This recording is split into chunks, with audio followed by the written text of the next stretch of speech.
ദുൽഖറും സമന്തയും ആയതുകൊണ്ട് തന്നെ എനിക്കൊരു താല്പര്യമില്ല ചെയ്യാൻ. കാര്യം പാൻ ഇന്ത്യൻ ആക്ടേഴ്സാണ്. അപ്പോൾ വളരെ യാദൃച്ഛികമായിട്ട് ആ പരസ്യത്തിലേക്ക് എത്തിപ്പെട്ട ഒരാളാണ് ഞാൻ. ഒരു താല്പര്യവുമില്ലാതെ ചെയ്തു കൊടുത്തൊരു ഓഡിഷൻ, അതിൽ ഞാൻ സെലക്ട് ആയതാണ്. ആ എസ് എ എന്തായിരുന്നു മമ്മൂക്ക് അയച്ചു കൊടുത്ത ആ എസ് എ? ഞാൻ തുടങ്ങി നമ്മൾ മറ്റേ പണ്ട് എസ് എഴുതി തുടങ്ങുന്ന പോലെ, സാർ എൻ്റെ പേര് ജിബിൻ ഗോപിനാഥ് എന്നാണ്, ഞാൻ തിരുവനന്തപുരത്തുള്ള ആളാണ്.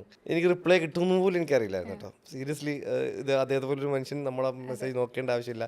അതെൻ്റെ ദിവസമായിരുന്നു കേട്ടോ. ആ കളങ്കാവൽ സിനിമയുടെ പ്രീ റിലീസ് ആ ഡേ, അത് എനിക്ക് മാത്രമായിട്ട് ദൈവം തന്നൊരു ദിവസമാണ്. അതെനിക്കറിയാം. അടുത്ത ചോദ്യത്തിന് മുമ്പ് ഒരു റീൽ ആദ്യം നമുക്ക് കാണാം. നൈസീറെ കണ്ടോ ആരെങ്കിലും? ഒളിച്ചിട്ടില്ലേ? ഇതിനെക്കൊണ്ട് എന്ത് വേണം? കണ്ണൂർ സ്ക്വാഡ് എന്നൊരു സിനിമയിലെ ഒരു സീൻ സാറിനോടൊപ്പം ചെയ്തിരുന്നു. ദുൽഖറും സമന്തയും ചേർന്നിട്ടൊരു ഫോൺ പേയുടെ ഒരു ആഡ് ഉണ്ടായിരുന്നു. അപ്പോൾ അത് ഞാൻ ആദ്യമായിട്ട് നമ്മുടെ ഹനീഫ് അദേരി എന്ന് പറയുന്ന ഡയറക്ടറുണ്ട്, അദ്ദേഹമാണ് പറഞ്ഞത് ഈ സാറിന് അയച്ചു കൊടുത്തോന്ന് ചോദിച്ചു. അപ്പോൾ ഇല്ല, ഞാൻ നമ്പർ തരാൻ അയച്ചു കൊടുക്കുന്നു പറഞ്ഞു. അപ്പോൾ ഞാൻ ആദ്യമായിട്ട് അയച്ചു. അപ്പോൾ എനിക്ക് ഞാൻ ഇങ്ങനെ പരിചയപ്പെടുത്തി ഒരു വലിയ എസ് ഒക്കെ എഴുതിയിട്ടാണ് ഞാൻ അദ്ദേഹത്തിന് അയച്ചത്. അപ്പോൾ കൊണ്ട് തന്നെ ഇങ്ങനെയൊരു സംഭവിച്ചു. എൻ്റെ ചോദ്യം ഇത്രയേ ഉള്ളൂ, എന്തായിരുന്നു ആ വലിയൊരു എസ് എ? അതിപ്പോഴും ആ ഫോണിലുണ്ടോ? ഏതാ ആ എസ് എ എന്തായിരുന്നു മമ്മൂക്ക് അയച്ചു കൊടുത്ത ആ എസ് എ? ഞാൻ നല്ല ചോദ്യം, കൊള്ളാം. വേറെ ഒന്നുമില്ല, അത് ഈ പറഞ്ഞ പോലെ ഫോൺ പേയുടെ പരസ്യമായിരുന്നു. അപ്പോൾ അത് ഭയങ്കര ഹിറ്റായി. സാധാരണ ഒരു പരസ്യം ഹിറ്റാകുക എന്നുള്ളത് ഭയങ്കര ലക്കാണ്, അത് ശ്രദ്ധിക്കപ്പെടുക എന്നുള്ളത്. അപ്പോൾ വളരെ യാദൃച്ഛികമായിട്ട് ആ പരസ്യത്തിലേക്ക് എത്തിപ്പെട്ട ഒരാളാണ് ഞാൻ. ഒരു താല്പര്യവുമില്ലാതെ ചെയ്തു കൊടുത്തൊരു ഓഡിഷൻ, അതിൽ ഞാൻ സെലക്ട് ആയതാണ്. ഏകദേശം 2 ലക്ഷത്തോളം ആൾക്കാരുടെ പിക്ക് അവർ നോക്കിയിട്ടാണ് അവസാനം എന്നെ സെലക്ട് ചെയ്യണത്, എൻ്റെ ഒരു ഓഡിഷൻ ചെയ്യിക്കുന്നത്. ദുൽഖറും സമന്തയും ആയതുകൊണ്ട് തന്നെ എനിക്കൊരു താല്പര്യമില്ല ചെയ്യാൻ. കാര്യം പാൻ ഇന്ത്യൻ ആക്ടേഴ്സാണ്, ഇവരുടെ കൂടെ നമ്മൾ ചെയ്ത് നിൽക്കത്തില്ല. ആ ഒരു ആത്മവിശ്വാസം എനിക്കുണ്ടായിരുന്നു. എനിക്കൊരിക്കലും കിട്ടില്ല എന്നുള്ള ആത്മവിശ്വാസത്തിൻ്റെ പുറത്ത് വളരെ മോശമായിട്ടൊരു ഓഡിഷൻ ചെയ്തു കൊടുത്തു. കാര്യം എനിക്ക് വിധിച്ചിട്ടുള്ളതല്ല എന്നുള്ളതുകൊണ്ടാണ്. അവരമ്മാതിരി ആക്ടേഴ്സാണ്. സോ അപ്പോൾ കാശ്മീർ പെർഫെക്റ്റ് എന്ന് പറഞ്ഞിട്ട് കൊച്ചിയിലൊരു രാക്കേന്ദ് എന്ന് പറഞ്ഞിട്ട് അവൻ അതിനൊക്കെ ശേഷമാണ് എന്നോട് ഫ്രണ്ട് ആകുന്നത്. അപ്പോൾ പുള്ളിയുടെ ഒരു ഏജൻസിയാണ്, കാസ്റ്റിംഗ് ഏജൻസിയാണ്. അപ്പോൾ അദ്ദേഹത്തിൻ്റെ സ്റ്റാഫുകൾ ഇങ്ങനെ എൻ്റെ ഫോട്ടോ അവർ സെലക്ട് ചെയ്തതിനു ശേഷം ഇവരിങ്ങനെ അയച്ചുകൊണ്ടിരിക്കുക, ചേട്ടാ അതൊന്ന് അയച്ച്. ഞാൻ പറയും എന്തിനാണ്, ഒരു ആവശ്യമില്ലല്ലോ എന്നുള്ള രീതിയിൽ എനിക്ക് അവസാനം ഞാൻ ചെയ്തു. അത് ഞാൻ ഒരു ഡ്യൂട്ടി കടയിലാണ്, പോലീസിൽ ജോലി ചെയ്യുന്ന സമയത്ത് ഡ്യൂട്ടി കടയിൽ അങ്ങ് ചെയ്ത് കൊടുത്തു. സ്പോട്ടിൽ തന്നെ റിപ്ലൈ വന്നു, എന്ത് മോശമായിട്ടാ ചെയ്തേക്കുന്നതെന്ന് അവർ പറഞ്ഞു. ഞാൻ പറയട്ടെ ഇതെനിക്ക് കിട്ടില്ല, എനിക്ക് കൂടുതൽ സമയം വേസ്റ്റ് ചെയ്യേണ്ട താല്പര്യമില്ല എന്ന് പറഞ്ഞ് ഞാൻ വിട്ടതാണ്. പക്ഷേ ഇവർ ഇതിനോടൊപ്പം ഞാൻ കോവിഡ് ടൈമിൽ പോലീസിന് വേണ്ടി ചെയ്തൊരു ഒരു വീഡിയോ ഉണ്ടായിരുന്നു. എന്താ പേടി വേണ്ട ജാഗ്രത മതി എന്നുള്ളത്, ഭയം വേണ്ട ജാഗ്രത മതി എന്നുള്ളൊരു വീഡിയോ ഉണ്ട്. ഇതും കൂടെ ഇവരെ എടുത്ത് ആഡ് ചെയ്തിട്ടു, അതിൻ്റെ കൂടെ മെയിൽ ചെയ്തതാണ്.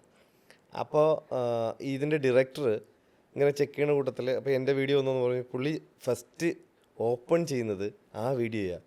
പക്ഷേ പകരം ഞാൻ ചെയ്ത ഓഡിഷൻ വീഡിയോ ആയിരുന്നെങ്കിൽ ഞാൻ ആ ആഡിലില്ല. പക്ഷേ പുള്ളി ഓപ്പൺ ചെയ്ത ഫസ്റ്റ് വീഡിയോ തുടങ്ങുന്നത് എൻ്റെ ആ വീഡിയോ. അപ്പോൾ പുള്ളി അതിൽ തന്നെ സെലക്ട് ചെയ്തു എന്നുള്ളതാണ്. അത് പുള്ളിക്ക് ഓക്കെയാണ്. പുള്ളി ഉദ്ദേശിച്ച ഒരു കോമിക്കലി ഒരു സാധനം പുള്ളിയുടെ മുഖത്ത് വരണം. അപ്പോൾ ആ വീഡിയോയിൽ ഈ സാധനം ഉണ്ട്. പുള്ളി ഓഡിഷൻ വീഡിയോ നോക്കിയില്ല. അത് രണ്ടാമത് ചിലപ്പോൾ നോക്കിയിരുന്നെങ്കിൽ ചിലപ്പോൾ പുള്ളി എടുക്കില്ലായിരുന്നു. സോ അങ്ങനെ ഞാൻ അതിലേക്ക് എത്തിയതാണ്. ഞാൻ ഈ പറഞ്ഞ പോലെ ഇത് ഇറങ്ങി. അപ്പോൾ ഞാനിത് ഹനീഫ് എന്നോട് ഭയങ്കര എനിക്കും ഇഷ്ടമുള്ളൊരു വ്യക്തിയാണ് ഹനീഫ് അദേനി.